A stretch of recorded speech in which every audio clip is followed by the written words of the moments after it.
Sade dropped her newborn in the gutter and ran away. Sade was 20 years old when her life split into two versions. She came from a wealthy family. Comfort has always surrounded her. A large home, private university education, drivers, vacation, and parents who believed their daughter's future was secure. Nothing in life had prepared her for fear. Then she met Tunde in school. He was charming, confident, and attentive in the beginning. For the first time in her life, Sade felt deeply seen. She believed she was in love, and she believed he loved her too. When she discovered she was pregnant, her world collapsed. Her hands trembled the day she told him. "I am pregnant," she said quietly. Tunde stared at her, then laughed, not from humor, but disbelief. "How do I know it's mine?" he said coldly.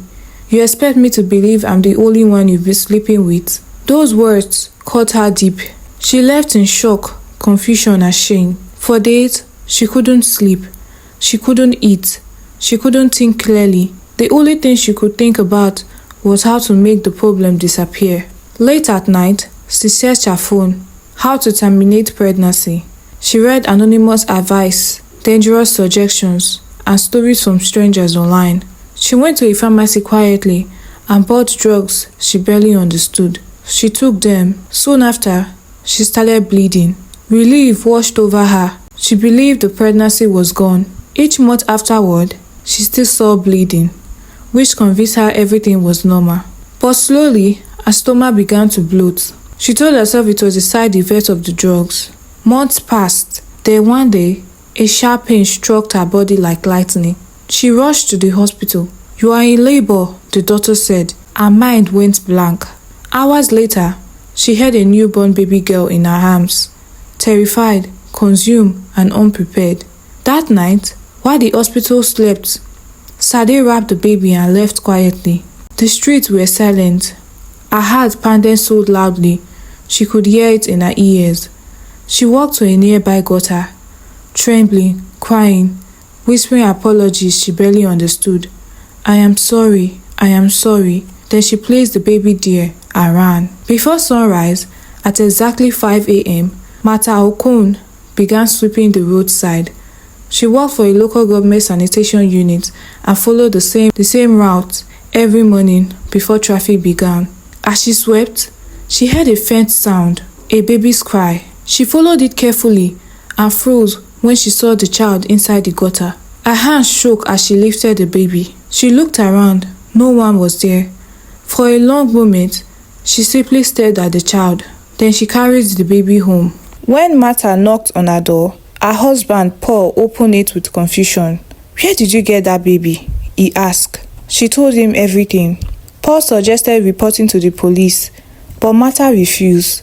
"I feel God wants us to take care of this child," she said. They already had a 5-year-old daughter named Bisi, and for 3 years, they had tried unsuccessfully to have another child. The baby became theirs. They named her Kemi. Neighbors questioned the sudden appearance of a newborn. Martha simply said she adopted the child. Many were skeptical, but she ignored them. Kemi grew in love. Bisi adored her younger sister, always trying to help care for her. But people in the community sometimes whisper, telling Bisi that that's not her real sister. Bisi would go home and ask questions. Martha denied it repeatedly, not wanting Kemi to grow up feeling different. Eventually, they moved away to protect the children. Years passed. Meanwhile, Sade graduated, completed her master's degree, and became the CEO of her father's company. She married Danny Adebayo. For years after her marriage, Sade tried to conceive. Each month began with hope and ended with disappointment. Pregnancy tests became part of her routine, bought in secret, used in silence, and thrown away with tears. Negative results again and again. Hospital visits followed. Blood tests, scans, consultations. Each time, the doctor told her the same thing. Nothing was medically wrong. "You are healthy," they said. "There is no problem." But to Sade, it felt like there was a problem. One the machines could not detect. Slowly, a terrifying thought began to grow in her head. Maybe this was a punishment. Maybe God has not forgiven her for what she did 20 years ago. At night, she would kneel beside her bed and cry quietly. so her husband wouldn't hear. God, please forgive me, she whispered. I was young, I was scared, I didn't know what to do. Please don't punish me like this. The guilt she thought she had buried began to rise again, heavier than before. Sometimes she would wake up from sleep remembering the sound of the baby's cry in the gutter. Other nights, she would imagine what the child might look like now. The thought would not stop. Daniel began to notice the change in her. One evening, he found her crying in the bedroom. He sat beside her gently. Sade, he said softly, is there anything you are not telling me? She tried to shake her head, but the tears kept coming. You can tell me, he said, whatever it is. Her voice trembled. There is something in my past, she said. I had a baby in the university, and I left her in the gutter. And for the first time since that night long ago, Sade told the whole truth. Daniel was shocked but compassionate. Let's find the child, he said. They returned to the exact street where Sade had abandoned the baby years ago. The place looked different now. New buildings stood where empty land once was. The road was busier. The gutter itself had been reconstructed. Sade stood still for a moment, staring at the spot. This is where it happened, she said quietly. Daniel held her hand as they began asking people around the area. They spoke to shop owners, roadside vendors, security guards, and older residents who had lived there for many years. Please, Sade asked one woman, her voice trembling, do you remember hearing about a baby found in the gutter here many years ago? The woman shook her head. No, nothing like that ever happened here. Every person they asked gave the same answer. No one remembered. No one knew anything. After a while, Sade stopped asking. She looked down at the ground, tears filling her eyes. The child is gone, she whispered. Daniel gently pulled her into an embrace, but for the first time, she truly felt how impossible it might be to find the baby she had left behind. Life continued, but Sade changed. She became emotionally distant and easily angered. Meanwhile, Kemi was now 19 years old. She had finished secondary school and was waiting to start university. She wanted to work and earn money. One afternoon, while walking past a wealthy estate, she noticed a sign, housekeeper needed. She knocked. The gateman warned her, told her that the madam was harsh and frequently dismissed workers. At that moment, a car drove in. Sade stepped out. What are you doing at my gate? She asked. Kemi explained. You think you can work here? Sade asked. Yes, Kemi replied. You are hired. Resume tomorrow. That was how Kemi unknowingly began working in her biological mother's house. Kemi ran home with excitement in her chest. Martha was in the kitchen when she entered. Mommy, Kemi called. I got a job. Martha turned quickly, surprised. A job? Where? Kemi explained everything. Martha wiped her hands on her wrapper and looked at her daughter carefully. Then you must be careful, she said. I will, Mommy, Kemi promised.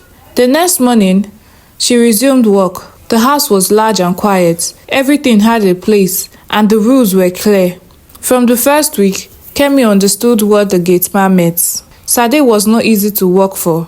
She scolded over small mistakes, a cup placed wrongly, a cloth not folded neatly, a delay in answering her call. Her voice could be sharp, and she rarely smiled. Kemi never argued.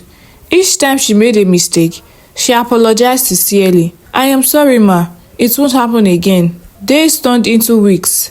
Sade began noticing the difference. Sometimes, she caught herself staring at the girl as she walked. There was something calm about her presence, something familiar she couldn't explain. Still, she kept her distance. One morning, everything changed. Kemi had just finished mopping the floor in the living room. The tiles were still wet when Sade hurried through, preparing to leave for work. Her foot slipped. She fell hard. The sound echoed through the house. Kemi rushed forward immediately. I am sorry, ma. I am sorry. Sade's face burned with anger and embarrassment. That is enough, she shouted.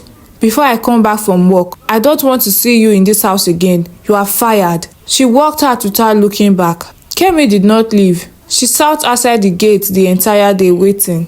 When Sade returned in the evening and saw her, she frowned. Didn't I tell you not to be here when I come back? She said. I am sorry, ma, she said. I didn't know you would pass there. I know I made a mistake. Sade said nothing. Kemi continued, her voice gentle. It is not about the money. I just like working here.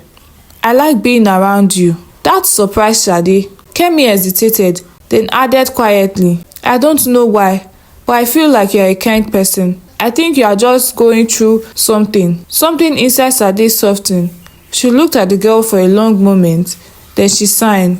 All right, she said, you can keep the job. Relief washed over Kemi. Thank you, ma, she said. Later that night, after entering her room, Sade sat on the edge of her bed and began to cry. The girl's words echoed in her mind. You are a kind person. She covered her face. How did I become like this? She whispered. How did I become so cruel? For the first time in years, she allowed herself to feel the weight she had been carrying inside. The next morning, something changed. Sade spoke more gently. Days later, she began asking Kemi small questions. Then longer conversation followed. Sometimes, she gave her transport money to go home safely. Sometimes, she asked the driver to drop her off. Occasionally, she bought her new clothes. Without realizing it, Sade began to care about the girl. And without understanding why, Kemi felt peaceful whenever she was around Sade. Around this period, Kemi began feeling unusually tired. At first, she ignored it. Walking home felt more exhausting than usual. Some evenings, her legs were slightly swollen. She also began experiencing headache that came and went. It's probably stress, she told her mother. Martha wasn't fully convinced. You should go to the hospital, she advised. I am fine, Kemi insisted. She continued working. One afternoon, Sade returned home earlier than usual and found Kemi cleaning her room. Minutes later, while dusting a shelf, Kemi felt the room spin. Her vision blurred. The clothes slipped from her hands. Then she collapsed. The sound of her body hitting the floor echoed through the room. Sade turned immediately. Kemi! She rushed forward, shaking her. No response. Kemi, Kemi! Her heart began to race. She screamed towards the hallway. Daniel! Her husband ran into the room. They both knelt beside the girl. Daniel checked her pulse. His face changed immediately. Oh my God, he said. She is not breathing. Daniel carried Kemi into the car while Sade sat behind her shaking. Stay with us. Sade kept saying, stay with us. At the hospital, nurses rushed her into the emergency room. The waiting area became silent except for Martha's quiet sobbing when she arrived with Paul and BC. Time felt slow and heavy. After what felt like forever, a doctor came out. We are able to stabilize her. She has kidney failure. Both her kidneys have failed. The words fell like stones. Martha's leg nearly gave way. What do you mean? Paul asked. The only long-term solution is a kidney transplant. The doctor explained. For now, we will begin dialysis to keep her alive. Martha began to cry uncontrollably. We can't lose her, she whispered. Sade stood frozen. The doctor explained that finding kidney donors in Nigeria was difficult. The best chance is from a relative, he said. Testing began immediately. Martha was tested first, not compatible. Paul was tested, not compatible. BC, now grown, insisting on testing, not compatible. Each result broke their hearts again. Martha cried every night beside Kemi's hospital bed. I cannot lose this child, she said repeatedly. Sade watched them quietly, deeply moved by their pain. One afternoon, Sade visited Kemi in the hospital room. Martha sat beside the bed, exhausted and crying. She brought so much joy into our lives, Martha said. I don't know what I would do without her. Sade placed a hand on her shoulder. Then she walked out of the room. Down the corridor, straight to the doctor's office. Test me, she said. The doctor hesitated but agreed. Blood samples were taken. Hours later, the result came. You are compatible, the doctor said. The surgery was successful. The transplant saved Kemi's life. The entire family felt relieved like never before. Sade laid in the recovery, weak but peaceful. One afternoon, Martha visited Sade in her hospital room. Thank you, she said emotionally. I will never forget what you did. Then she began telling a story. There is something only I and my husband knows. She described finding a baby in a gutter 20 years ago while sweeping at dawn. Sade's body went cold. That baby is Kemi, Martha said. Sade began to cry. Martha assumed it was emotions, but Sade now knew the truth. Moments later, Daniel walked into the room and stopped when he saw her. Sade, what happened? He asked, moving closer. She tried to speak, but her voice broke. Tears kept falling. Martha, she just told me everything, she said weakly. She told me how she found a baby in a gutter 20 years ago. Daniel, Kemi is our daughter. Daniel froze. Sade covered her face and cried harder. I don't know how to tell her, she said. How do I tell a child that I abandoned her? How do I explain something like that? Daniel sat beside her and held her hand. Listen to me, he said gently. We will figure it out. You won't do this alone. But Sade could not stop crying. For the first time since she was 20, the past stood directly in front of her. After Sade fully recovered, she and Daniel went to Martha's house. Martha welcomed them warmly, grateful beyond words. Kemi came out to greet them. Thank you for saving my life, she said sincerely. Sade struggled to hold herself together. There is something I need to say, she began. Her voice trembled as she told the story. University, pregnancy, fear, the hospital, the night and the gutter. When she finished, the room was silent. Kemi looked confused. How are we going to find that girl? She asked. Martha spoke softly. The girl is you. Kemi looked confused. Mommy, are you not my real mother? She asked Martha. Martha's eyes filled with tears. No, she said gently. I am not your biological mother. She explained how she found Kemi that morning while sweeping the road, and how she and Paul raised her as their own. The truth settled slowly. Then the pain came. You abandoned me, Kemi said to Sade, her voice shaking. You left me there. She walked into her room and shut the door. Kemi did not speak much for days. She stayed in her room often, thinking. Everything she believed about her life suddenly felt different. Martha gave her space. After some days, Martha sat beside her. She has no excuse, Martha said softly. What she did was wrong, but she was young and afraid. She has been looking for you, Martha continued, and she saved your life. Kemi said nothing but listened. That night, she remembered the hospital, the transplant, Sade sitting beside her bed, the strange peace she always felt around her. Slowly, her anger began to soften. One afternoon, Kemi went to Sade's house. She knocked. When Sade opened the door and saw her, she froze. For a moment, neither of them spoke. Then Kemi said quietly, I forgive you, Mommy. Sade's eyes filled with tears instantly. They embraced tightly, both crying. Daniel stood behind Sade, smiling quietly. Years of guilt began to lift. Life slowly found balance. Kemi spent time with both families. Nothing replaced Martha and Paul as her parents, but Sade became part of her life too. Months later, it was time for Kemi to leave for university. Both families escorted her to the airport. There were hugs, smiles, and a few tears. As she walked towards the departure gate, all four parents watched proudly. Not long after, Sade began feeling unwell. She assumed it was malaria and went to the hospital. After the examination, the doctor smiled. You are pregnant. Sade stared in disbelief. In my 40s, she asked. Yes, the doctor said. You are very much pregnant. She laughed through tears. Daniel was overwhelmed with joy. Months later, she gave birth to a baby boy. And for the first time in decades, Sade felt completely at peace.